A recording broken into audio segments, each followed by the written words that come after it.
Hello students, welcome back. In today's lecture we are going to see the next important topic for your end semester exam, that is constraint propagation inference in CSP. So in this particular lecture we are going to see what exactly constraint propagation is and what is inference in CSP.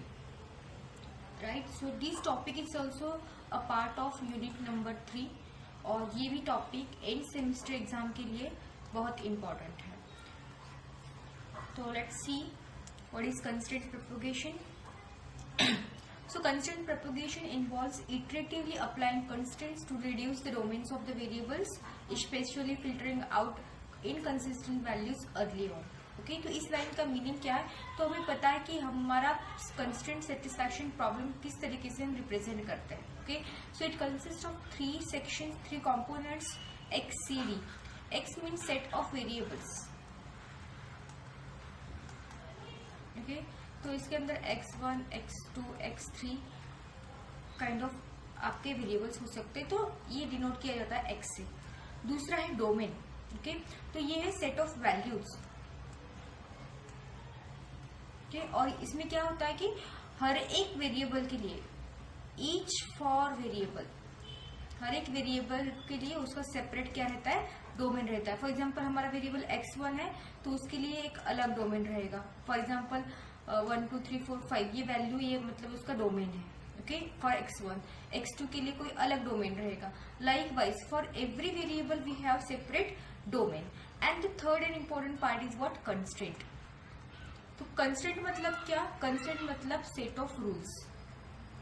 यहाँ पे कुछ rules apply किए जाएंगे ताकि हम क्या कर सके, डोमेन में से इनवैलिड वैल्यू, इनकंसिस्टेंट वैल्यू को रिमूव करके ओनली वैल्यूड वैल्यू रख सके. तो ये हमारा मोटिव है, हमारा टारगेट है कि हमें इस तरीके से काम करना है. तो उसमें कंस्ट्रेंट प्रोपगेशन किस तरीके से हेल्प करता है, that I am going to tell you in throughout the video. Okay, तो constraint propagation is a technique which is available in CSP. तो ये क्या करता है, it iteratively applies the constraint to reduce the domains of the variable. Okay, तो domain पता चला. For example x1 यहाँ पे डोमेन, x1 यहाँ पे वेरिएबल है और उसका डोमेन है 1 2 3 4 5. ओके, और हमारे पास कुछ सेट ऑफ रूल्स है, तो उन रूल्स को हमें सेटिस्फाई करना होता है. और उनको सेटिस्फाई करने के बाद जो भी वैल्यूज हमारी इनकंसिस्टेंट है, इनवैलिड है, तो उनको हम क्या करेंगे, रिमूव करेंगे. ओके, तो मतलब आगे जाके वैसे भी वो रिमूव होने वाले हैं. कोई फाइनल एक ही आंसर आ सकता है इसमें से, वैलिड आंसर आ सकता है, तो आगे जाके वो क्या करेंगे, फाइनल रिमूव ही होंगे. लेकिन कंस्ट्रेंट प्रोपगेशन हमें अर्ली ऑन ही वो वैल्यूज को रिमूव करने का चांस देता है, या फिर it help us to reduce the domains. Okay, ये पहले से ही हमको कंस्ट्रेंट प्रोपगेशन अगर हमने अच्छे से अप्लाई किया तो इसके बहुत सारे कंसिस्टेंसीज है, that I will tell you in the next slides.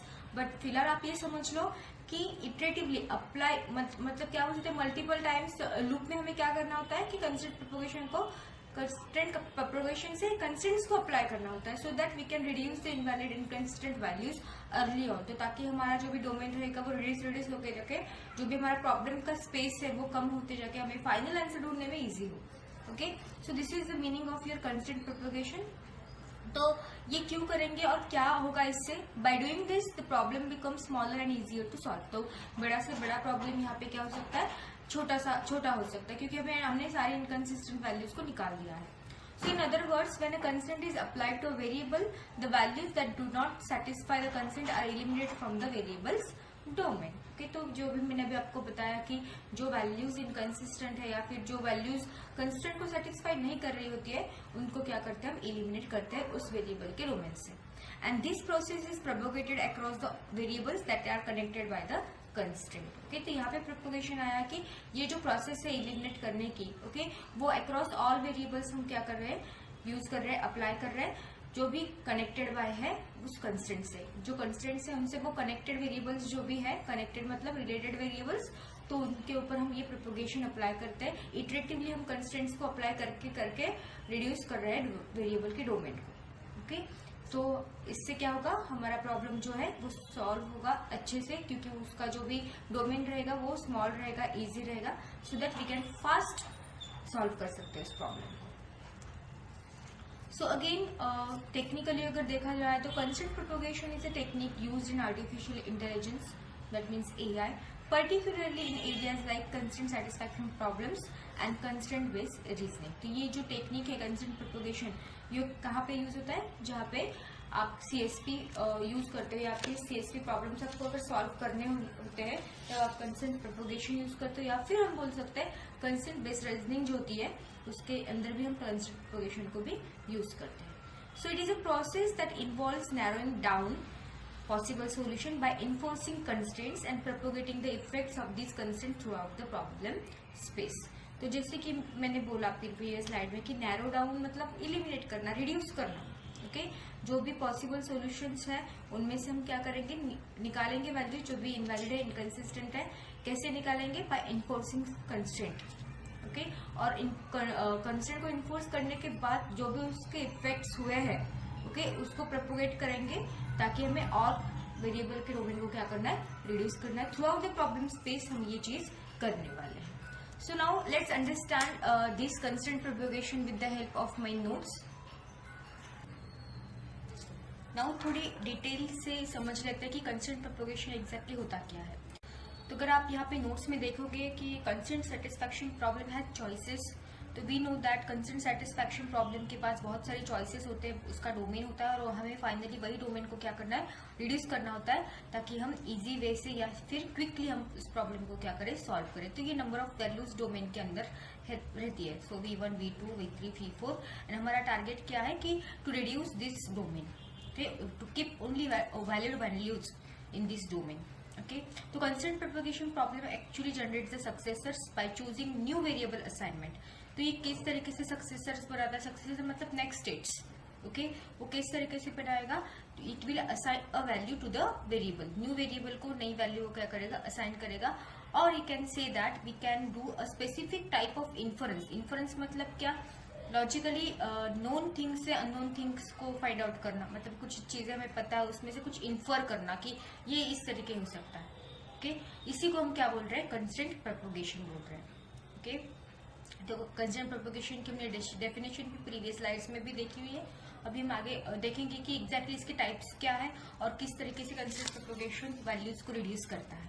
So it uses constraint to reduce the number of legal values for a variable, which in turn can reduce the legal values for another variable and so on. Okay, तो जब वही मतलब है इसका कि domain के अंदर हमें क्या करना है, डोमेन की वैल्यूज को रिड्यूस करना है. राइट, तो इसके अंदर सबसे इम्पोर्टेंट पार्ट जो है वो है लोकल कंसिस्टेंसी. तो लोकल कंसिस्टेंसी एग्जैक्टली क्या है? तो local consistency in a CSP refers to conditions applied to subsets of variables. Okay, तो पूरे वेरिएबल जितने हमारे प्रॉब्लम में है उसका हमें क्या ले रहे हैं, यहाँ पे सबसेट ले रहे हैं. और क्या ले रहे हैं, कंस्ट्रेंट्स ले रहे हैं. To ensure that partial assignments can be consistently extended. Okay, तो व्हाट इज पार्शियल असाइनमेंट्स? तो इसके ऊपर भी वीडियो बन चुकी है कि टाइप्स ऑफ असाइनमेंट्स कौन सी है, टाइप्स ऑफ कंस्ट्रेंट्स कौन से है. तो before watching this video types of assignments and types of constraint आपको आना चाहिए. तो आप ये वीडियो पहले चेकआउट करो, वॉच करो और उसके बाद ये वीडियो आप देखो तो आपको अच्छे से समझ में आएगा कि ये पार्शियल असाइनमेंट क्या है और ये डिफरेंट टाइप्स ऑफ कंस्ट्रेंट जो कि आगे हम node consistency, arc consistency and path consistency में देखने वाले हैं. तो वो सारी चीजें आपको अच्छे से समझ में आएगी. ओके, सो फिलहाल मैं एज्यूम करती कि आपने वो वीडियो देख लिया और आप यहाँ पे इस वीडियो में वो आगे का पार्ट समझने के लिए रेडी हो. Fine. So by enforcing local consistency, the search space can be reduced, making the problem easier to solving. And यही हमारे constraint propagation का ultimate goal रहेगा. Okay. तो type of local consistencies कौन कौन सी है? Node consistency, arc consistency and path consistency. These three are the types of local consistency. चलो शुरुआत करते हैं. पहले node consistency क्या है वो समझ लेते हैं. So variable is a node consistent if all values in its domain satisfy the variable's unary constraint. Now what is unary constraint? The unary constraint is a type of constraint where only one variable is involved. एक variable को ही involve किया गया है कहाँ पे, unary constant, और उसी variable को वो रूल क्या करना होता है, सेटिस्फाई करना है. ओके, तो वो अब हम कब बोल सकते हैं वेरिएबल को नोड कंसिस्टेंट? जब उस वेरिएबल के डोमेन में जो सारी वैल्यूज है वो क्या कर रही है, यूनरी कंस्टेंट को फॉलो कर रही है. ओके, तो एग्जांपल देख रहे हैं यहाँ. तो मैं अगेन में बोलती हूँ कि यूनरी कंस्टेंट क्या है, बाइनरी कंस्टेंट क्या है और ग्लोबल कंस्टेंट क्या है. वो वीडियो पहले आप चेकआउट करो and then you come to watch this video. Okay, तो आप अच्छे से चीजें समझोगे। ठीक है, let's take an example. If a variable x has a domain 1 2 3 4, okay, and unary constant is what, x should be less than और equal to 3। तो by enforcing node consistency the domain gets reduced to 1 2 3। तो ये किस तरीके से हुआ? तो हमारे पास क्या था, एक वेरिएबल था x, उसके अंदर डोमेन वैल्यूज थी 1 2 3 4। ओके, वेरिएबल हमारा x है और ये उसका डोमेन है और ये डोमेन के वैल्यूज है v1 v2 v3 up to v4। Okay, और कंस्टेंट को क्या बोला गया है? कंस्टेंट में बोला गया कि x की वैल्यू क्या होनी चाहिए, लेस देन और इक्वल टू 3। तो पहले x की वैल्यू लेते हैं 1 x है, लेस देन और इक्वल टू 3 होना चाहिए। तो ये लेस देन है, इक्वल टू नहीं है लेकिन लेस देन है, तो it is a valid value. Next x की वैल्यू लेते हैं 2 is less then 3, yes less than है, इक्वल टू नहीं है तो वैल्यूड वैल्यू है। अगेन नेक्स्ट लेते हैं हम 3 is less then 3, yes, okay, तो लेस देन तो नहीं है लेकिन क्या है, इक्वल टू है, तो ये भी वैलिड वैल्यू है। Now the fourth one is 4 is less than और इक्वल टू 3, ये 4 जो है लेस देन नहीं, तो ये क्या है, इनवैलिड वैल्यू है इस पर्टिकुलर डोमेन से। तो नोड कंसिस्टेंसी क्या बोल रहा है कि अगर आपका ये वेरिएबल की वैल्यू अगर यूनरी कंस्टेंट फॉलो नहीं कर रहा है, ओके, यूनरी कंस्टेंट फॉलो नहीं कर रहा है, ये जो कंस्टेंट है वो सेटिस्फाई करनी चाहिए हर एक वैल्यू ने, अगर ये नहीं कर रहा है तो इसको क्या करो, हटा दो। ओके, मतलब ये वैल्यू आपकी क्या नहीं है, कंसिस्टेंट वैल्यू नहीं है, तो आपका डोमेन जो भी होगा वो क्या होगा, रिड्यूस हो जाएगा, इसमें से 4 निकल जाएगा और फाइनली हमारे आंसर में क्या आएगा, 1 2 3, जो कि मैंने यहाँ पे दिया है 1 2 3। ओके, सिमिलरली एक अनदर एग्जांपल देखते हैं, मैप कलरिंग प्रॉब्लम।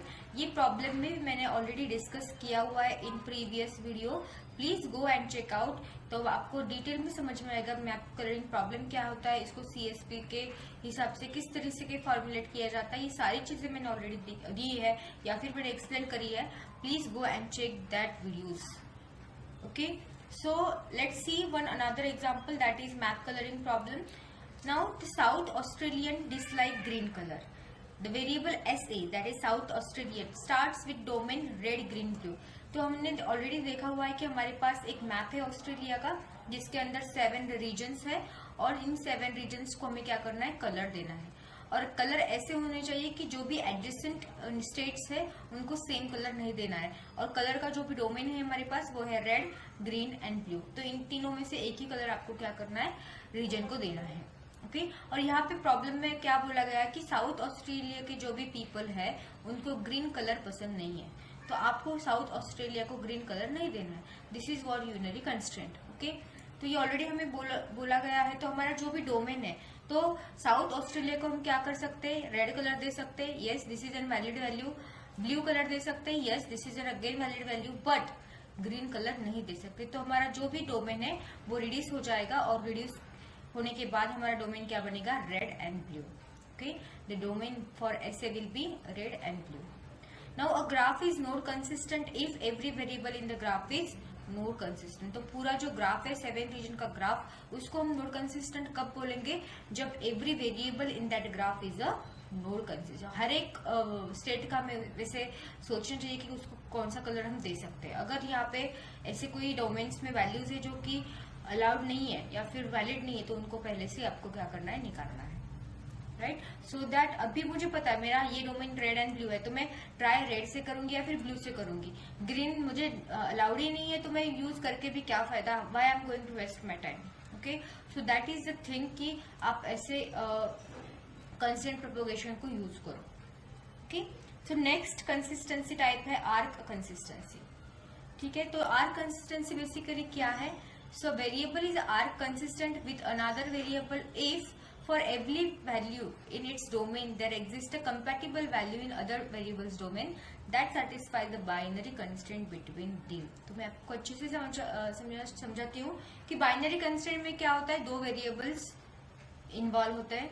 ओके, और आर कंसिस्टेंसी में वही बोला गया है कि आपको क्या चेक करना है, आपको चेक करना है कि आपका variable are consistent with another variable है या नहीं, because binary constraint of course आपको 2 वेरिएबल्स लगेंगे, for example xi and xj, these are 2 variables, और for every value in its domain, xi की डोमेन की में जो भी वैल्यू है उसके लिए कंपैटिबल वैल्यू एक्स जे के डोमेन में होनी ही चाहिए, और तभी हम बोलेंगे कि एक्स एंड एक्स जे क्या है, आर्क कंसिस्टेंट है।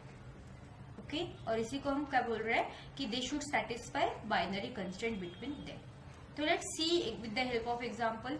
उसके पहले क्या बोला गया है यहाँ पे, technically the xi is the arc consistent with respect to another variable xj if for every value in the current domain di domain किसका है, xi का है, मतलब हमारे पास xi एंड xj दो वेरिएबल्स है, xi का डोमेन है di एंड xj का डोमेन है dj। ओके, इन दोनों में अलग अलग वैल्यूज है, अलग अलग मतलब उनका सेपरेट डोमेन है। So for every value in the current domain di, x के डोमेन में there is some value in the domain dj, there should be some value which is compatible with the first value of x domain, then and that should satisfy the binary constraint on the arc xi and xj। okay, तो ये इसको हम arc बोल रहे हैं, x and xj को क्या बोल रहे हैं, arc बोल रहे हैं। तो यहाँ पे x के डोमेन में ऐसी वैल्यू होनी चाहिए डोमेन में जो कि xj के डोमेन में compatibly present हो। Okay, now a graph is arc consistent if every variable is arc consistent with every other variable। तो ग्राफ को हम arc consistent कब बोलेंगे, जब हर एक वेरिएबल arc consistent रहेगा with every other variable in that particular graph। okay, दोनों ने बाइनरी कंस्ट्रेंट को क्या करना चाहिए, सेटिस्फाई करना चाहिए। So let's see an example. अगर आप एग्जांपल देखोगे तो अच्छे से समझ पाओगे कि व्हाट इज आर्क कंसिस्टेंसी। तो पहले हमें दिया है एक constraint y is equal to x square, y की वैल्यू जो है क्या होनी चाहिए, x का स्क्वायर होना चाहिए, और वेरिएबल हमारे पास है x एंड y, दो वेरिएबल्स हमारे पास है। डोमेन है वेरिएबल का x का एंड y का is a set of decimal digit, मतलब x का डोमेन भी रहेगा 0 to 9 नंबर्स एंड y का डोमेन भी क्या है 0 to 9 नंबर्स। डेसिमल बोला है ना यहाँ पे, डेसिमल डिजिट्स, तो दोनों के अंदर 0 1 2 3 4 5 6 7 8 9 एंड y के अंदर भी उतना ही है। Now to make x arc consistent with respect to y we reduce x domain to something. अभी ये वैल्यूज कैसे आ गई मैं आपको बताती हूँ, ठीक है। तो x में क्या है 0 से लेकर 9 तक नंबर्स है, y में भी उतने ही नंबर्स है। तो हमें इनको आर्क कंसिस्टेंट बनाना है।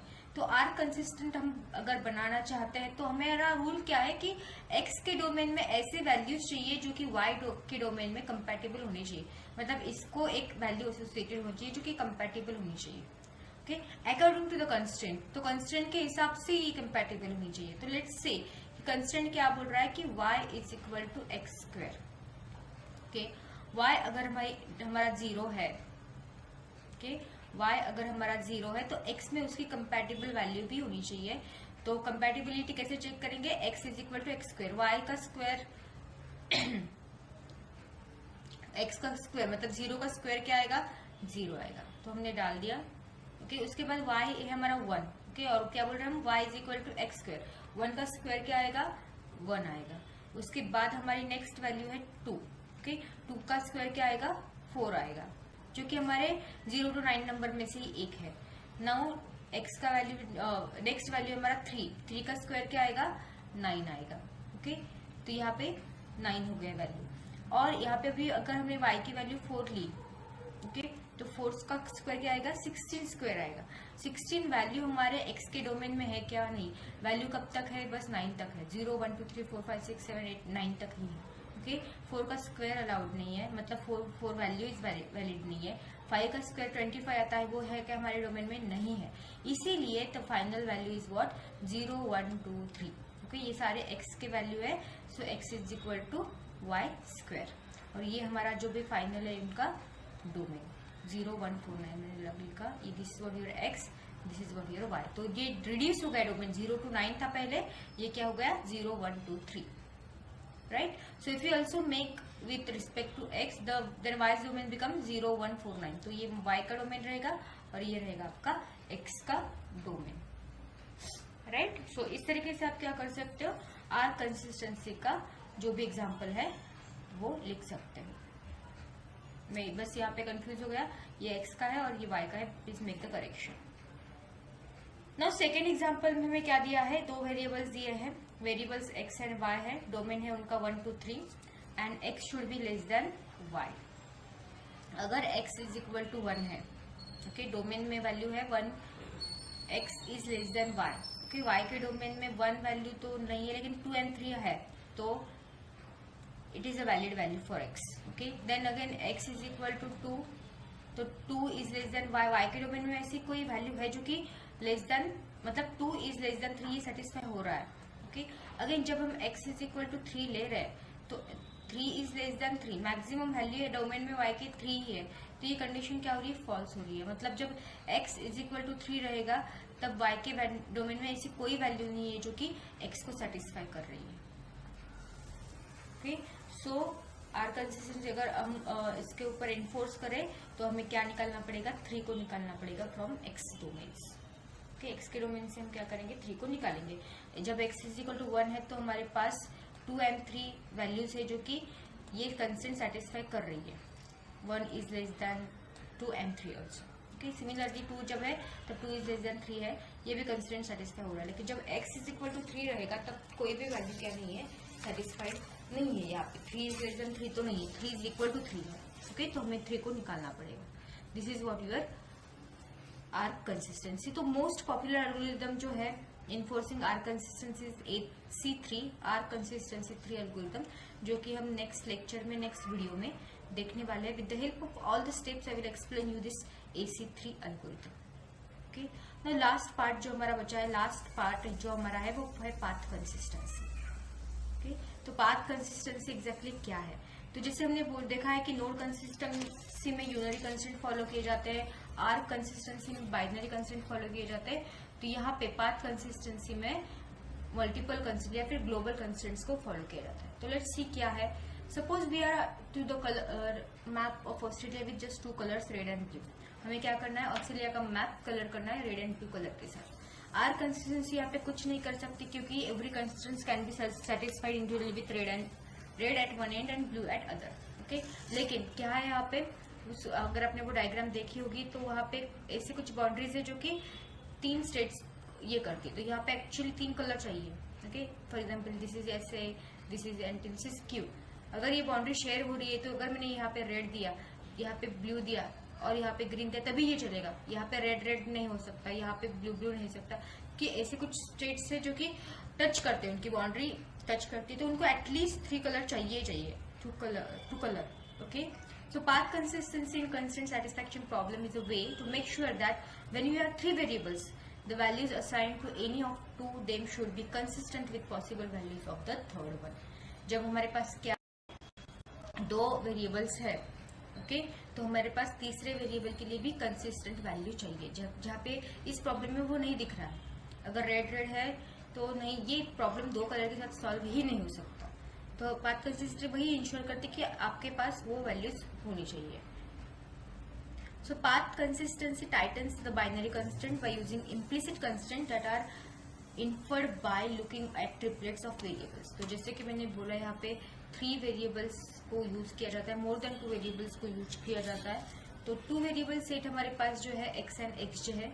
जो ये पाथ कंसिस्टेंट कब बोलेंगे हम, जब उनका क्या होगा, थर्ड वेरिएबल यहाँ पे आ जाएगा, एंट्री होगी उसकी.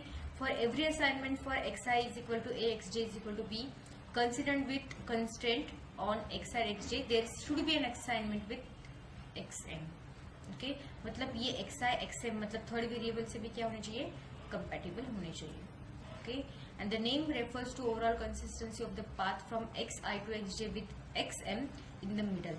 ओके, तो पाथ क्यों बोला गया है कि xi से xj तक जाना, लेकिन बीच में क्या है आपका ये xm है, तो ये आपका ये पाथ जनरेट हुआ है. ओके, तो आपको याद रखना है कि यहाँ पे 3 वेरिएबल्स होते हैं और किस तरीके से इसको आप याद रखोगे कि ये path consistent with respect to third variable होंगे कब, if for every assignment xi is our एक वेरिएबल, ये वैल्यू है, xj इज अनदर वेरिएबल, उसकी वैल्यू असाइन की है, ये दोनों कंसिस्टेंट है with the third variable on xi xj.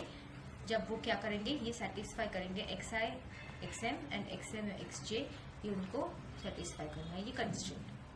तो आपको पहले आप एग्जांपल देखो, उसके बाद आप अच्छे से समझ पाओगे कि एग्जैक्टली पाथ कंसिस्टेंसी है क्या. So let's say we have 3 variables a b c and there are 3 constraints like a and b are connected. a and b क्या है, कनेक्टेड है. b and c are connected. Okay, and a and c are also connected. तो ये तीन variables एक दूसरे के साथ क्या है, कनेक्टेड है, ये कंस्ट्रेंट है उसका।